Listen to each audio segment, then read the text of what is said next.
Sir विधानसभा चुनाव का बिगुल बज चुका है, कितने तैयार आप?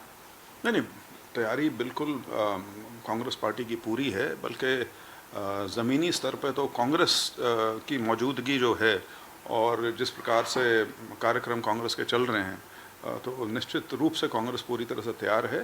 और मैं भी करीब आज बल्कि क्या 18 तारीख है, 17, मेरे को भी पूरे 2 महीने हो गए। 18 जून को मैंने शुरुआत की थी और बिल्कुल हम तैयार हैं। और इलेक्शन का जो शेड्यूल अनाउंस हुआ है उसका सब स्वागत करते हैं बड़ी उत्सुकता से, चाहे राजनीतिक लोग हों वो भी और चाहे प्रदेश की जनता हो, उनको इस चुनाव का इंतज़ार था।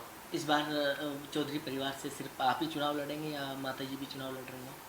नहीं, उचाना से मैंने आवेदन दिया है और पार्टी का यदि विश्वास रहेगा तो चुनाव मैं लड़ूंगा। मेरे पिताजी का तो आपको पता ही है कि उन्होंने तो कई साल पहले जब मुझे लोकसभा का अवसर मिला था तभी उन्होंने अनाउंस कर दिया था कि वो सक्रिय राजनीति में रहेंगे लेकिन इलेक्टोरल पॉलिटिक्स में नहीं रहेंगे। अगर उचाना की बात करें तो उचाना से पिछली बार प्रेमलता चुनाव हार गई थी, लेकिन इस बार क्या लगता है कि वो आप भरपाई जो है वो कर पाएंगे? नहीं, देखिए, परिस्थितियां 2019 की और 2024 की बिल्कुल भिन्न है। बल्कि अब जो मुकाबला वहाँ पे है वो तो सिर्फ कांग्रेस और बीजेपी का है, जो स्थिति बाकी पूरे प्रदेश में भी है। तो वही स्थिति उचाना में भी रहेगी। कांग्रेस का सीधा मुकाबला वहाँ बीजेपी से होगा और बाकी कोई और दल है या नेता हैं या गठबंधन है, मुझे नहीं लगता कि वो प्रदेश में किसी भी प्रकार का राजनीतिक प्रभाव छोड़ पाएंगे। लेकिन जिस तरीके से कांग्रेस में गुट बने हुए हैं, क्या लगता है कि ये चुनौती बनेंगे कांग्रेस के सामने? गुट, चलिए आप गुट की संज्ञा देना चाहें दे लें। ये मोटे तौर पे तो सीनियर लीडर्स हैं सारे और महत्वाकांक्षा सबकी होती है। तो उस महत्वाकांक्षा की, क्योंकि कांग्रेस में थोड़ी अभिव्यक्ति की आज़ादी ज़्यादा है, तो शायद वो चीज़ ये लगता है कि गुटबाजी है। इस नाते तो बीजेपी में भी बहुत लोग हैं जो बहुत महत्वाकांक्षी हैं, वो शायद अपनी चीज़ें थोड़ा पर्दे के पीछे रखते हैं, इसलिए लोग उसके बारे में चर्चा नहीं करते। लेकिन जब चुनाव आता है तो कांग्रेस बिल्कुल एकजुट होकर लड़ती है। अभी आपने लोकसभा का भी देखा, उससे पहले भी यही गुटबाजी की चर्चा होती थी, लेकिन जब लोकसभा का चुनाव लड़ा तो सबने एक होकर लड़ा और बहुत अच्छे परिणाम आए हरियाणा में। कि क्या बीजेपी जिस तरीके से घोषणाएं की आखिरी समय में सरकार ने, क्या लगता है कि इसका असर पड़ेगा विधानसभा चुनाव? देखिए, 2 चीज़ें जोड़ के देखता हूँ मैं।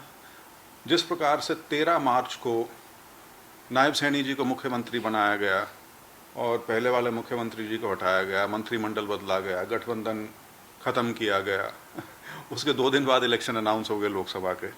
तो नायब सैनी जी को ना तो लोकसभा इलेक्शन के टाइम में कुछ करने का मौका मिला और वही स्थिति अब होगी।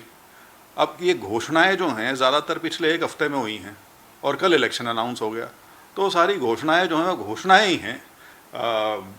तो और देखिए, लोग जो है ना, उनका जो राजनीतिक मत है खासतौर पर वोट देने का, वो ऐसा नहीं है कि सिर्फ आखिरी मोमेंट पे जाके बनता है।